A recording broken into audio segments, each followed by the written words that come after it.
वक्फ amendment bill 2025 अब राज्यसभा से भी पास हो गया है। तो दोनों जगह से पास होने के बाद अब ये राष्ट्रपति के पास जाएगा और अब कानून बन जाएगा।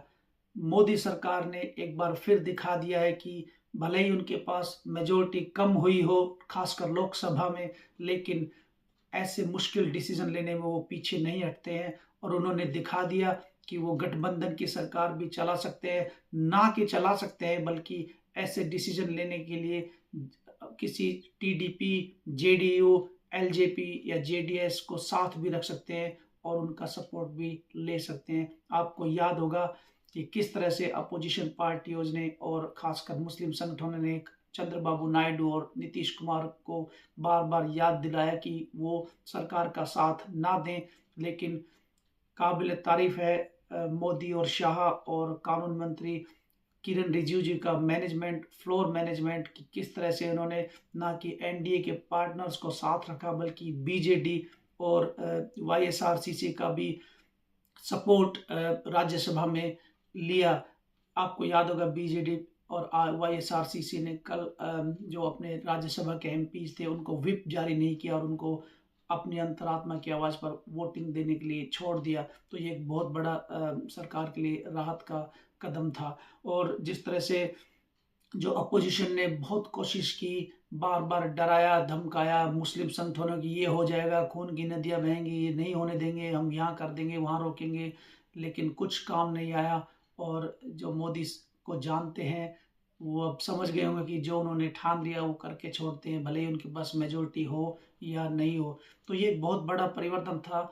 जो वक्फ बिल क्यों करना पड़ा ये आपको जरूर पता लग ही गया होगा, लेकिन मैं आपको एक छोटा सा बता सकता हूँ। ये जो सेक्शन 40 जो हटाया है जो अमेंडमेंट बिल में, ये एक बहुत बड़ा बदलाव है। इस सेक्शन 40 की वजह से वक्त जिस प्रॉपर्टी पर हाथ रख देता था वो उसकी हो सकती थी और उसको कोर्ट में चैलेंज नहीं किया जा सकता था। अब जो इस सेक्शन 40 को हटा दिया गया है और इसको कोर्ट में भी चैलेंज किया जा सकता है। और इसके अंदर जो इनकी जो वक्फ की परिषद होती है, जो वक्फ बोर्ड होते हैं, उनमें भी महिलाओं को स्थान दिया है। और जो मुस्लिम की जो सब कास्ट होती है, पसमानदा मुस्लिम्स और जो और दूसरे मुस्लिम जो सब कास्ट हैं उनको भी स्थान दिया गया है। और जो कलेक्टर को भी पावर दी गई है और कोई गवर्नमेंट ऑफिशियल्स को भी पावर दी गई है। तो कुल मिला के जो कॉन्स्टिट्यूशन के अंदर जो जो समानता का अधिकार है, जो न्यायपालिका का जो एक न्याय की प्रक्रिया होती है उसको न्यायपालिका में चैलेंज किया जा सकता है। किसी भी चीज़ को वो वापस दे दिया गया। इससे पहले 2013 तक वो था, लेकिन 2013 में कांग्रेस सरकार ने इस सेक्शन 40 जोड़ा था। और उसके बाद याद होगा कि 2014 के इलेक्शन से जस्ट पहले दिल्ली की शायद 190 प्रॉपर्टी थी जो प्राइम लोकेशन थी, उसको वक्फ बोर्ड को कांग्रेस की सरकार ने ट्रांसफर कर दिया गया था। वो इसलिए किया कि उनको चुनाव में मुस्लिमों का वोट लेना था, लेकिन उसका कुछ उनको चुनाव में फायदा हुआ भी नहीं और उसकी सरकार वापस आई भी नहीं। तो ये एक जबरदस्त तैयारी, प्लानिंग के साथ जो किरण रिजिजू जी हैं और अमित शाह है, प्रधानमंत्री मोदी हैं और पूरी बीजेपी और उनके एनडीए के जो सहयोगी हैं, सब ने कुल मिला बहुत अच्छी तैयारी के साथ दोनों सदनों में ना कि बहस में हिस्सा लिया बल्कि इसको अच्छी मेजोरिटी से पास भी कराया।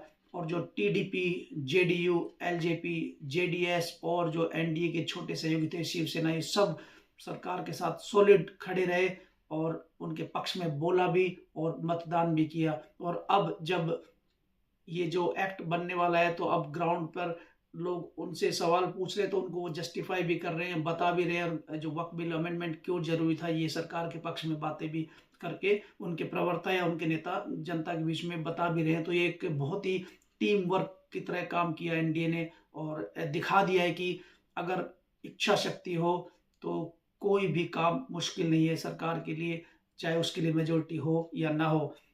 अब गवर्नमेंट को भी ये बिल जो वक्त अमेंडमेंट बिल जो पास हुआ है और जो जिस तरह से एनडीए के साथ रहे हैं, तो अब आगे ऐसा लगता है कि बार बार जो अपोजिशन कहती थी कि जेडीयू टूट जाएगा, टीडीपी टूट जाएगी और सरकार गिर जाएगी, लेकिन जब इस इतने बड़े मुद्दे पर सरकार के साथ रहे तो मुझे ऐसा लगता है कि आगे सरकार को भी 5 साल कोई खतरा नहीं और मोदी को पूरी तरह स्वतंत्रता होगी कि आगे भी ऐसे कड़े फैसले ले सकते हैं।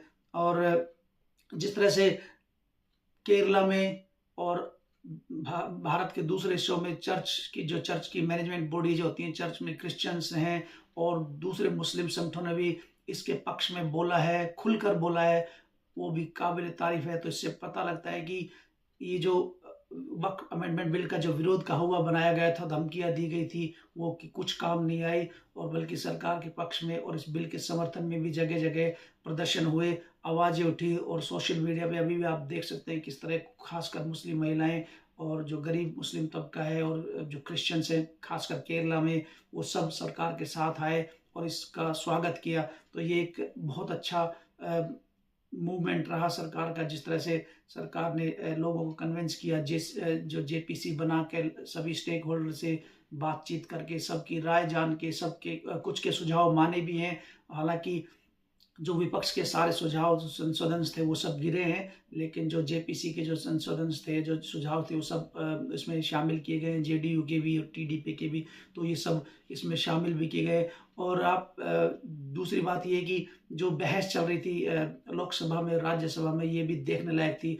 अमित शाह और अखिलेश यादव की जो एक नोकझोंक हुई, खासकर बीजेपी के प्रेसिडेंट को लेकर अमित शाह ने करारा जवाब दिया कि आप तो खुद अपने 5 लोग प्रेसिडेंट चुनते, तो आप अगले 25 साल तक प्रेसिडेंट रह सकते हो, हमारी पार्टी 12-13 करोड़ लोग हैं, इसलिए समय लगता है। क्योंकि अमित शाह ने ये बताया कि आप एक पारिवारिक पार्टी है। फिर उन्होंने अखिलेश ने योगी को लेकर बोला कि योगी के बारे में आपने कुछ नहीं बोला, तो अमित शाह ने कहा कि योगी भी रिपीट होंगे और उनको कोई नहीं रोक सकता। जो टीएमसी के एमपी हैं कल्याण बनर्जी, उन्होंने कुछ बंगाल को लेकर बोला था, तो अमित शाह ने तुरंत छाती ठोक कर बोला कि बंगाल में भी आके बोलूंगा, पार्लियामेंट राजनीति का अखाड़ा नहीं है, वहां आकर बोलूंगा और तुमसे ज्यादा सीटें आएंगी, तो वो भी बोला। तो इस तरह नोक जोक चली, लेकिन जिस तरह से कॉन्फिडेंस किरण रिजिजू ने, कानून मंत्री ने दिखाया इस बिल को इंट्रोड्यूस करते समय, और उसको जो बहस का रिप्लाई देते हुए, और राज्यसभा में काबिल तारीफ था, बहुत अच्छी जबरदस्त तैयारी थी। अमित शाह ने जहां जहां जरूरत हुई वो इंटरवीन किया और जवाब भी दिया। राज्यसभा में दिग्विजय सिंह को भी करारा जवाब दिया, जो 26/11 का जो मुंबई का हमला था, उसमें आरएसएस का हाथ होने को जो दिग्विजय सिंह का था स्टेटमेंट, उसको लेकर उनको करारा जवाब दिया। और जो अमित शाह गृह मंत्री थे गुजरात दंगों के टाइम, दिग्विजय सिंह ने जब ये कहा, तो अमित शाह ने कहा कि मैं तो 18 महीने बाद, दंगों के 18 महीने बाद गृह मंत्री बना हूं, तो आप अपना फैक्ट्स ठीक करें। तो इस तरह की बातें हुई। जो सबसे बड़ा राज्यसभा में अगर भाषण को लेकर मैं बोलूँ, तो सुधांशु त्रिवेदी, डॉक्टर सुधांशु त्रिवेदी बीजेपी के, वह क्या भाषण दिया, आप अगर आपको समय मिले तो सुनिए। एक एक भाषण, एक एक लाइन उनकी सुनने लायक है।